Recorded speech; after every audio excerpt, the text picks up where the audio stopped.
Bom dia a todos.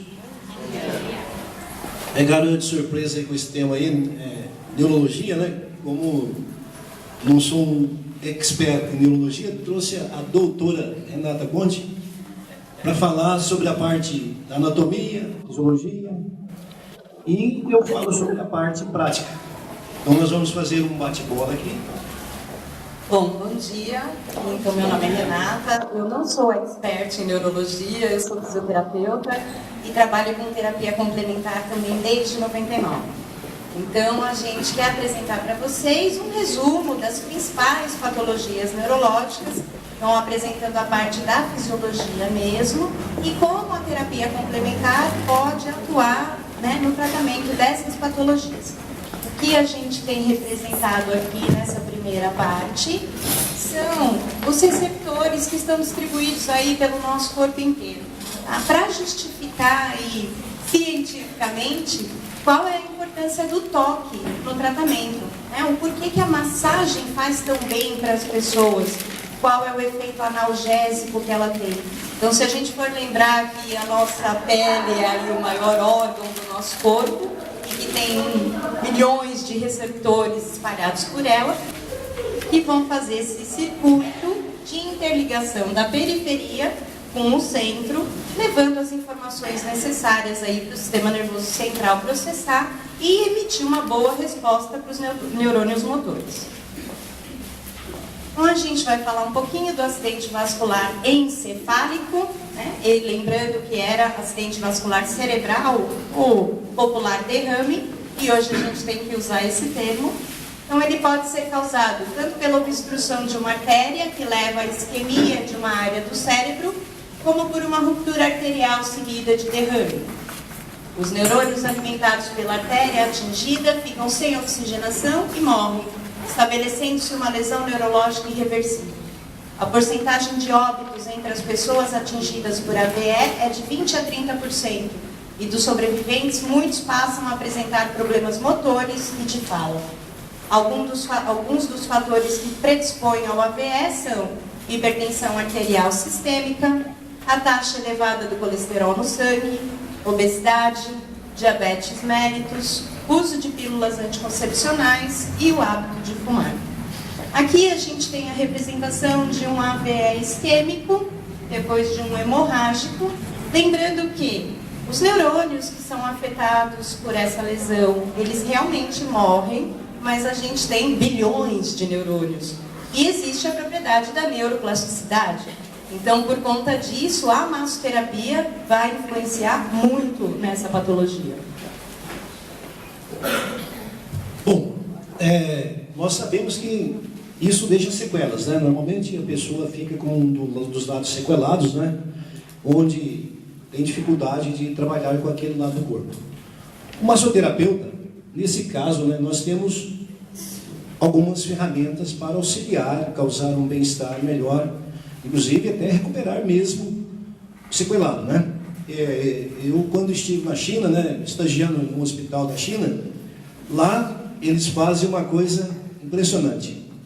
O lado bom eles imobilizam e deixa a pessoa com um lado que está sequelado, obrigando ele a forçar a mente, usando de toda a vontade para subsistir, até para sobrevivência mesmo. Então a pessoa, diante daquela necessidade de ter que se alimentar, ele começa a se esforçar, colocando uma força de vontade inabalável para poder movimentar o outro lado, para poder alimentar, fazer as necessidades. Então, no primeiro momento, a gente tem um impacto com aquilo. Mas depois, analisando, a gente sabe que nós usamos só uma parte do nosso cérebro. Usamos apenas 8%.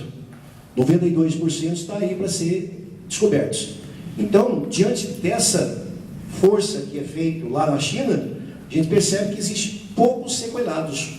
A gente percebe que quase não vê pessoas claudicando, pessoas se arrastando com um lado paralisado.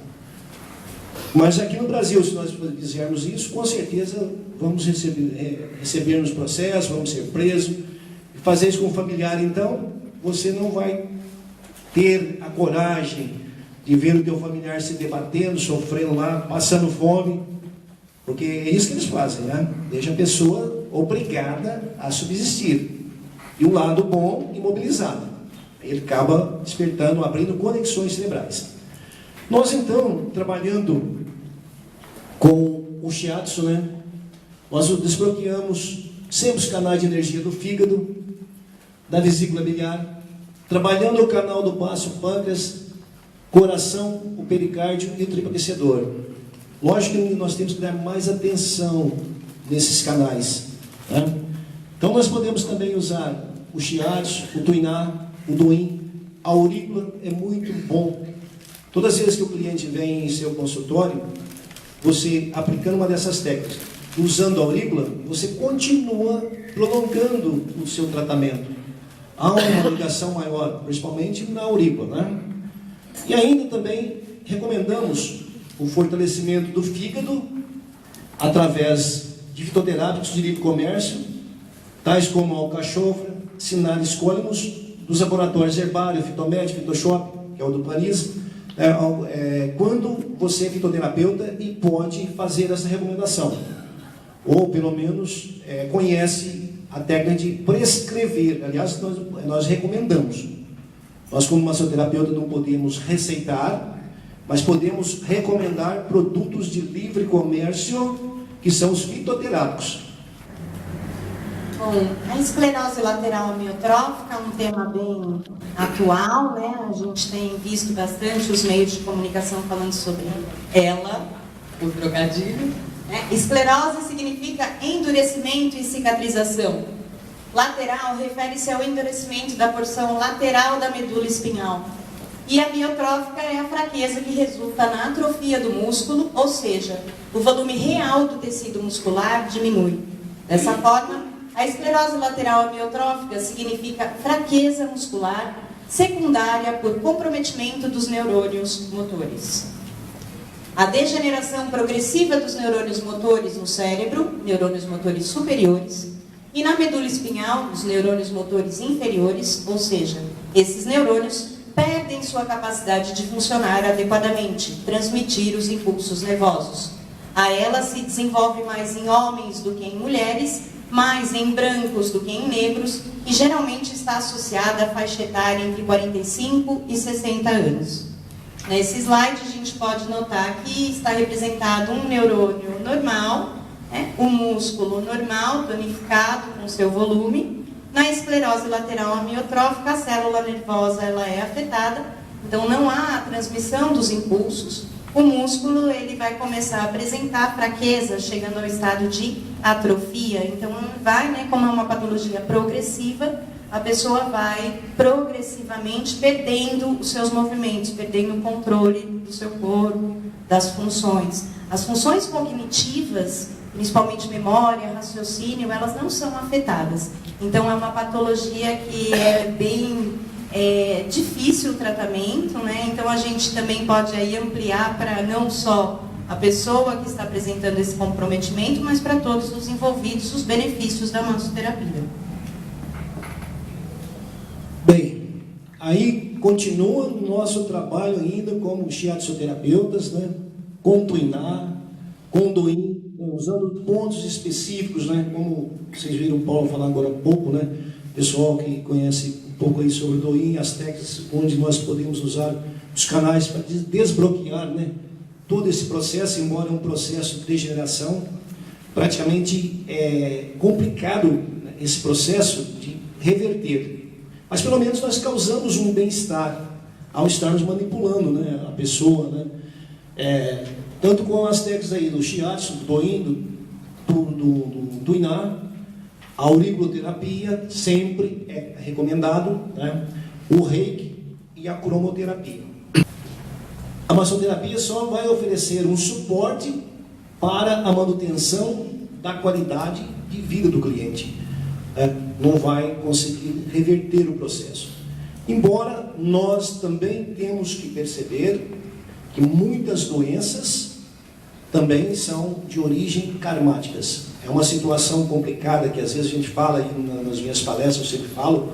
Normalmente essas doenças autoimunes e essas de difícil reversão é trazido aí uma situação karmática, para quem acredita que nós passamos por provas, não só o doente, mas a família, junto com um processo de evolução. Então, como terapeutas, porque terapeuta é aquele que cuida do bem-estar do seu semelhante, mente, corpo e espírito. E também devemos ensinar muito aos nossos clientes que a mente mente. Por que essa mente mente? Porque ela fica presa aos 5 sentidos. E os 5 sentidos nem sempre são verdadeiros.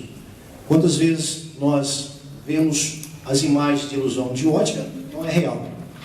Ouvimos aquilo que nos interessa. E quantas vezes nós falamos alguma coisa com a intenção de ser útil àquele nossa crítica, e de repente aquilo é interpretado como algo ofensivo. Então os nossos sentidos são falhos. Como devemos trabalhar nesse sentido?